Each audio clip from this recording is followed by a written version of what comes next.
구독자 여러분, 다시 만나서 반갑습니다. 오늘도 성경 말씀이 우리에게 은혜가 되도록 성령님 역사하시기를 바랍니다. 아담이 에덴 동산에서 쫓겨난 이후에요, 아담 후손의 역사는 살인과 음란과 전쟁의 역사죠. 지금도 세상은 전쟁으로 몸살을 앓고 있습니다. 그렇지 않습니까? 19세기 말에 많은 사람은요, 인류의 진보에 대한 새로운 확신으로 가득했다고 합니다. 그래서 예를 들어서요, 1900년 파리 세계 박람회에는 미래에 대한 낙관주의가 넘쳐 흐르고 있었다고 그래요. 그래서 기술과 과학의 발전으로 많은 인류의 가장 심각한 난제들이 해결될 것 같았다고 희망을 가졌습니다. 그런데 인류가 20세기에 접어들면서 많은 사상가들 사이에서요, 인간의 완전성과 이성의 힘과 같은 계몽주의 이상이 인류에게 멋진 새 시대를 열어줄 것이라고 낙관론이 세상을 지배했다고 그럽니다. 특별히 사상계를 지배했다고 그럽니다. 그래서 이 톨스토이는요, 그 인생론에서 자기는 생물 진화론은 믿지 않지만 정신 진화론은 믿는다고 하면서 아마도 50년쯤 후면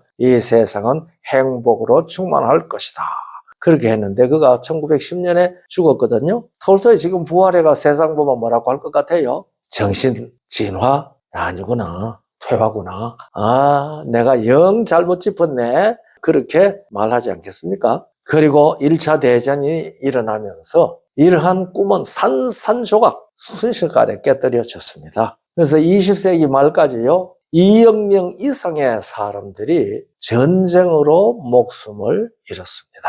성경은 이렇게 예언했지요. 디모데후서 3장 1절로 5절입니다. 네가 이것을 알라. 말세에 고통하는 때가 이르리니 사람들은 자기를 사랑하며 돈을 사랑하며 자긍하며 교만하며 회방하며 부모를 거역하며 감사하지 아니하며 거룩하지 아니하며 무정하며 원통함을 풀지 아니하며 참소하며 절제하지 못하며 사나우며 선한 것을 좋아하지 아니하며 배반하여 팔리며 조급하며 자고하며 쾌락 사랑하기를 하나님 사랑하는 것보다 더하며 경건의 모양은 있으나 경건의 능력은 부인하는 자니 이 같은 자들에게 네가 돌아서라.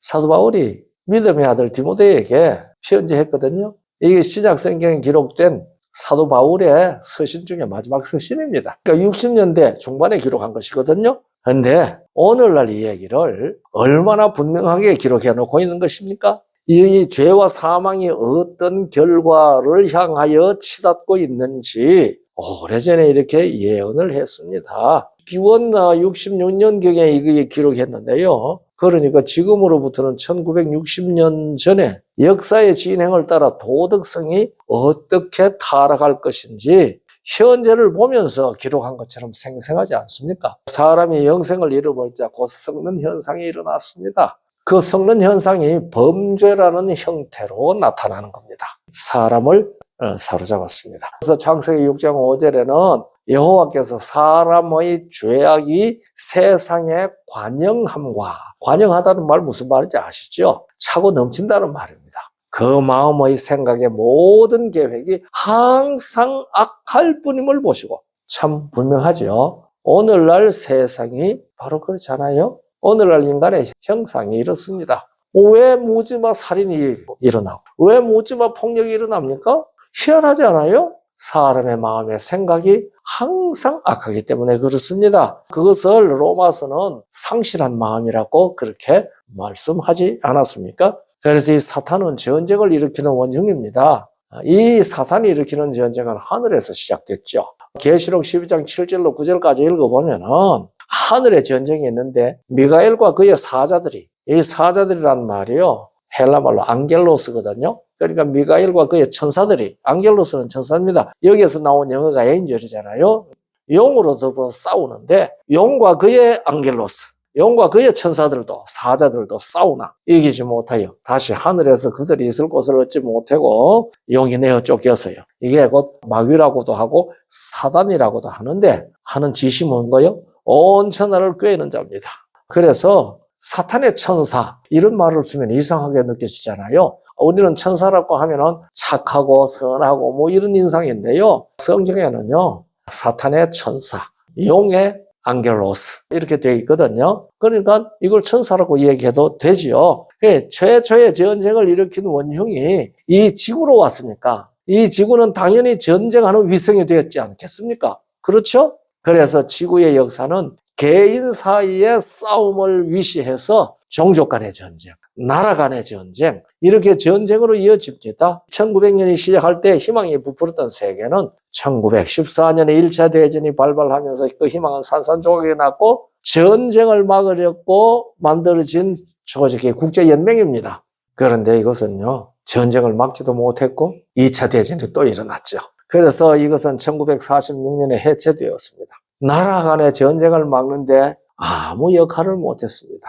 연맹이 있어도 전쟁을 막지 못하고 1939년에 2차 대전이 발발하고 연합군이 승리하면서 국제연맹은 와해되었고 1945년에 국제연합이 조직되었습니다. 그러나 전쟁을 막지 못했습니다.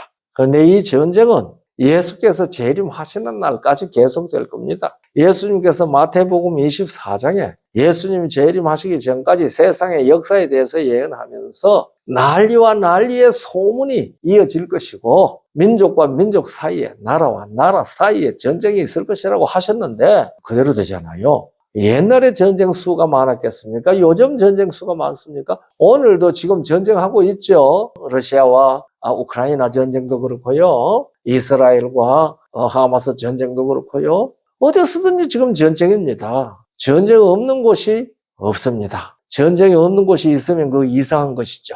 그런데 이러한 전쟁은 복음 전파와 관련해서 선과 악의 전쟁으로 바뀌는데 이미 그렇게 진행되고 있습니다. 성경에 기록된 마지막 두 전쟁은 구독자 여러분들도 아시죠? 아마겟돈 전쟁과 곡과 마곡의 전쟁입니다.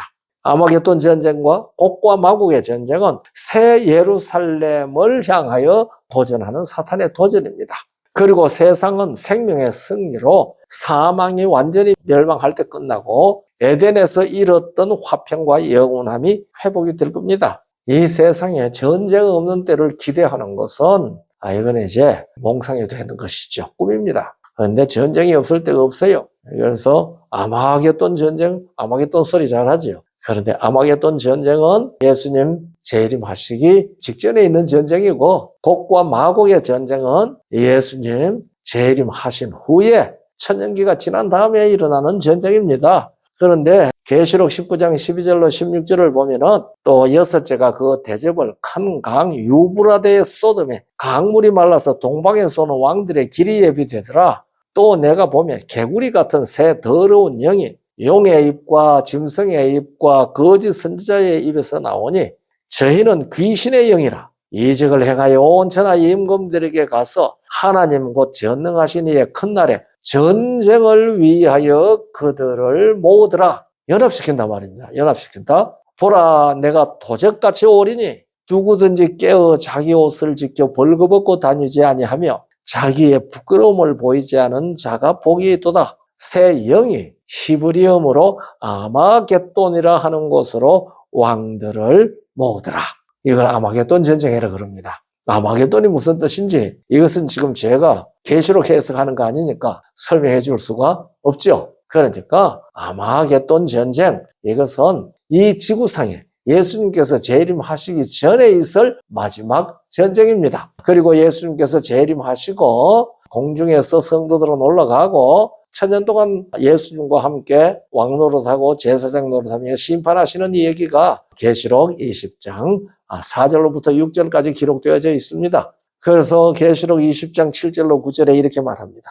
천년이 참에 사단이 그 옥에서 놓여 나와서 땅의 사방 백성 곧 곡과 마곡을 미혹하고 모아 싸움을 붙이리니 그 수가 바다 모래 같으리라. 저희가 지면에 널리 퍼져 성도들의 지인과 사랑하시는 성을 두르매 하늘에서 불이 내려와 저희를 소멸하고 이렇게 되어져 있습니다. 그런데 땅의 사방 백성이 곧 곡과 마곡이거든요. 그런데 땅의 사방 백성이 어디 있느냐? 둘째 부활에 참여한 사람들입니다. 그러니까 사탄이 천년 동안 갇혀 있다가 아무도 없잖아요, 지구에. 무지경이거든요. 그러다가 둘째 부활의 사람들이 딱 일어나는 걸 보니까 모래수와 같은 많은 사람이 이러니까 사단의 전공이 뭡니까? 미혹하는 거 아닙니까? 그래서 땅의 사방 백성 곧 곡과 마곡을 미혹해서 뭐와 싸움을 붙인 겁니다. 아마겟돈 할 때도 뭐와 싸움을 붙였잖아요. 이때도 뭐와 싸움을 붙입니다. 그러나 결과는 생명의 승리입니다. 그들은 다 하나님께서 내리시는 불로 소멸되고, 그래서 고린도전서 15장 26절에 맨 나중에 멸망받을 원수는 사망이니라. 이때 전쟁의 역사가 끝납니다. 그때까지 우리는 개인 마음속에서 전쟁, 사람과 사람 사이의 싸움, 나라 사이의 전쟁, 이것은 벗어날 수가 없습니다. 그러나 우리들은 예수님 안에서 평강의 왕의 백성들인 것처럼 이 평화를 나누어주는 복음의 전사들이 다 되도록 성령께서 주장해 주시기를 간절히 바랍니다. 감사합니다.